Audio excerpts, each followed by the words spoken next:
Hello, welcome to my channel.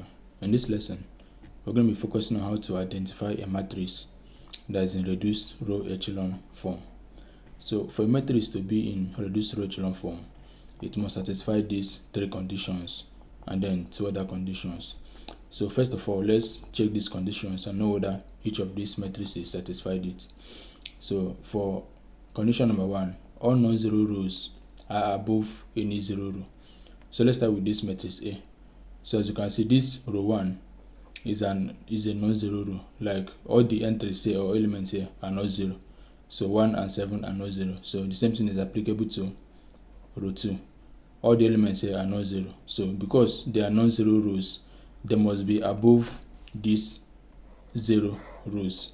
Okay, all non-zero rows are above any zero row. So these two non-zero rows are above this zero row. So it satisfies the first condition.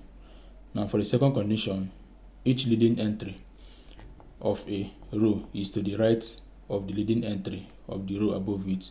And by the way, what is a leading entry?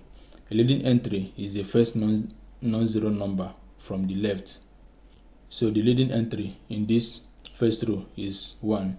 Then the leading entry in the second row is this one. So you say that the leading entry is the first non-zero number from the left. So here is a zero number and then here is the non-zero number. So the first non-zero number from the left is the leading entry, and it must be by the right of the leading entry of the row above it.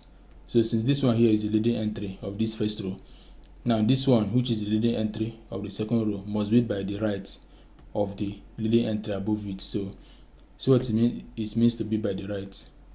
So it's at the right of this one here. So if you draw this down here, is by the right. It's not going to be under or at the left. So it must be by the right of the leading entry above it.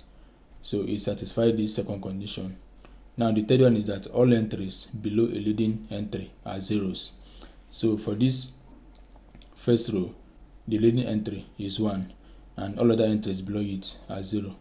Now for second row, the leading entry is this one and all other entry below it is 0.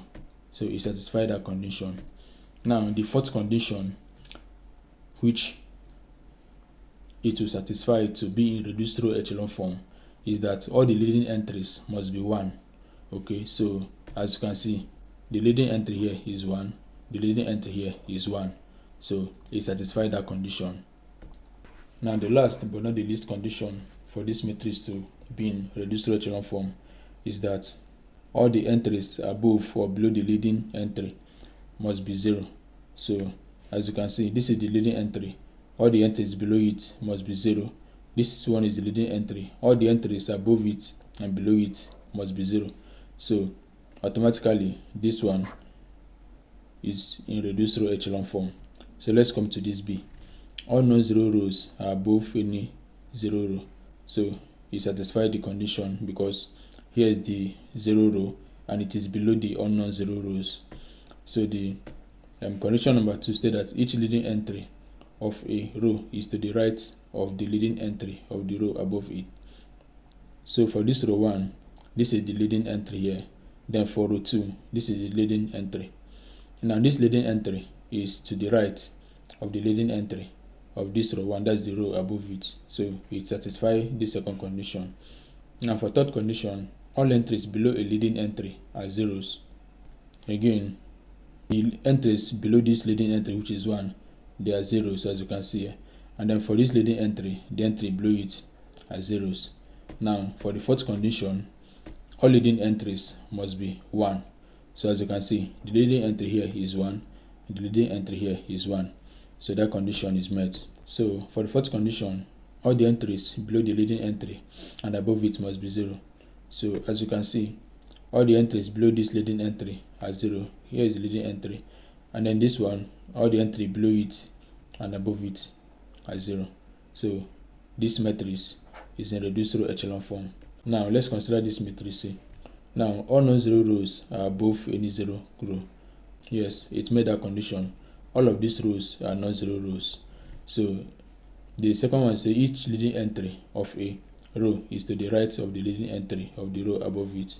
It still also made that condition because here is the leading entry in row 1 then here is the leading entry in row 2, and this leading entry is to the right of this leading entry of row 1. So that condition is met. Now all entries below a leading entry are zeros. So the leading entry is 3. Yes, all the entries here are zeros. All the entry below it are zeros. It also meets that condition. Now the fourth condition is that the leading entries must be 1. But here we have the leading entry as 3, which is not equals to 1. The leading entry here is 2, which is not equal to 1. So this matrix is not in reduced row echelon form, and so we discard it. So thank you for watching. Remember to subscribe to my YouTube channel, turn on the post notification bell, so that each time I post a new video, you'll be the first to watch it.